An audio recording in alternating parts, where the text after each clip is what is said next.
what that means. It's the end of the week. We're rocking and rolling here in the Daily Market Commentary. I am your host, Chuck Fulkerson. Hope everybody had an absolutely amazing trading day yesterday after we had some pretty strong movements in the major markets. Now, we are still playing off of some of our opportunities that we'd had early in the week. We said early in the week, for those of you that watch this thing on a regular basis, that we planned that, I think the exact words were, be cautious and look out below. And that's kind of what we've seen happen for this week. So let's go ahead and do what we do each and every day. For those of you new to the channel, make sure you click that subscribe button so that you get the updates as we do them every day.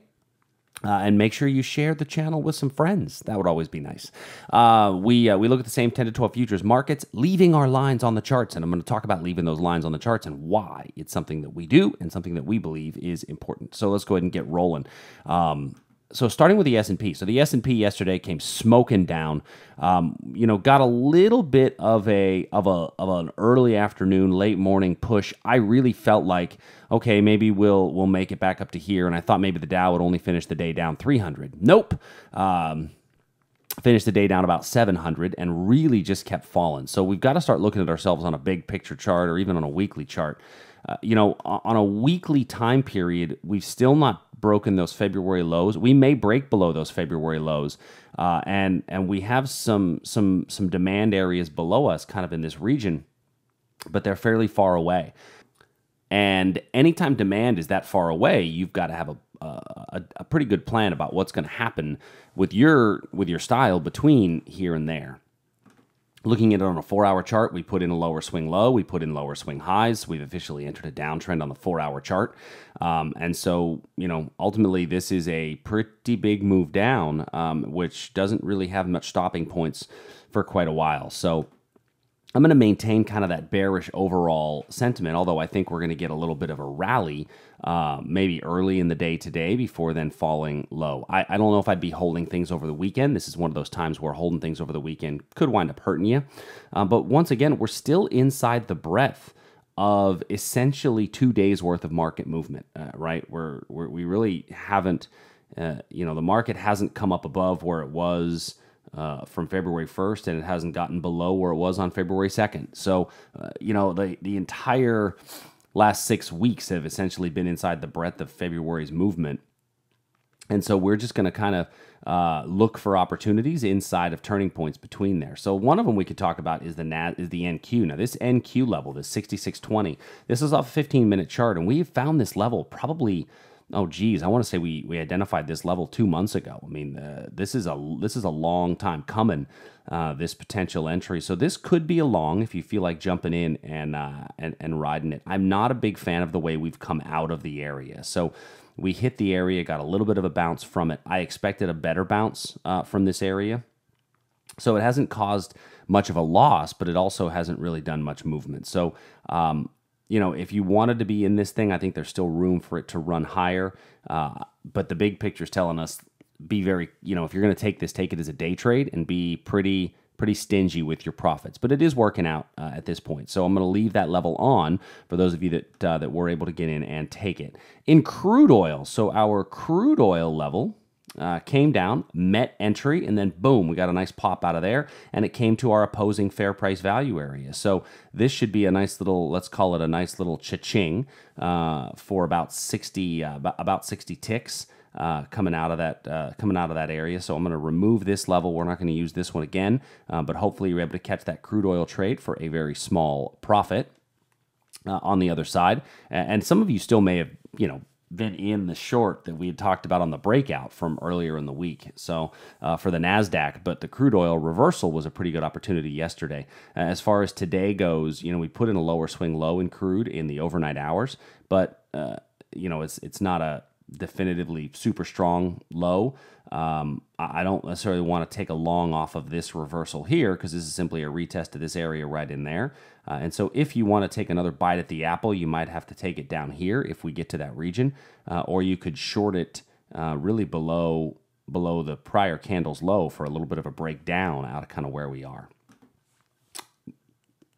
So gold obviously rallies up as we see the weakness in the markets. We've seen the gold kind of take the other direction, the other approach, and as the markets went down, this gold definitely did indeed start to rally back up. So there's our daily chart. But looking at this on an hourly time period, we've got a level up above us. I would actually be okay and not be object to somebody taking a long, I guess really above the breakout area here.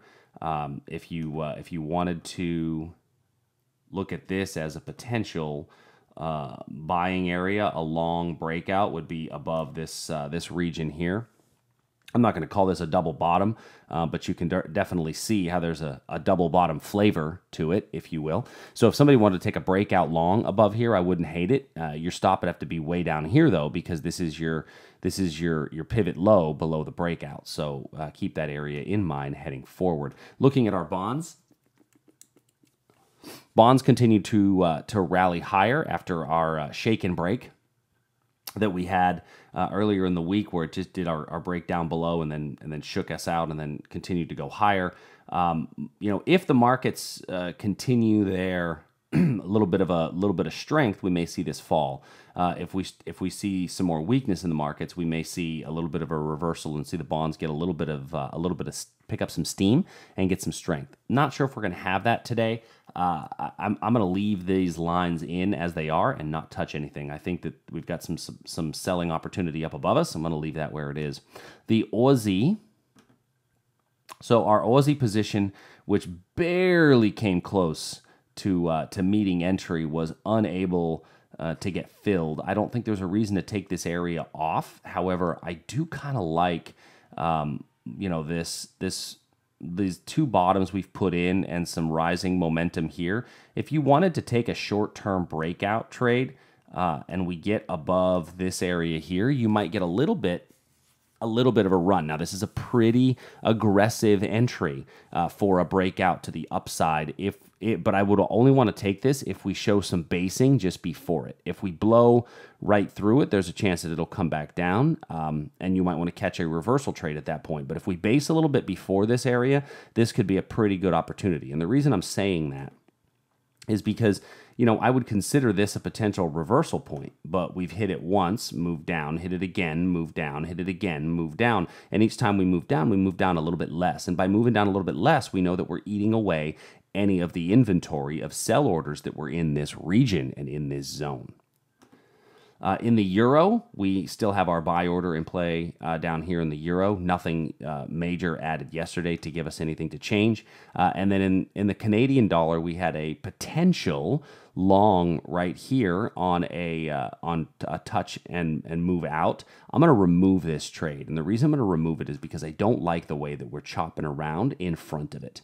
The chop around in front of it scares me off of it. And I'd rather be scared off of it than take something I shouldn't take.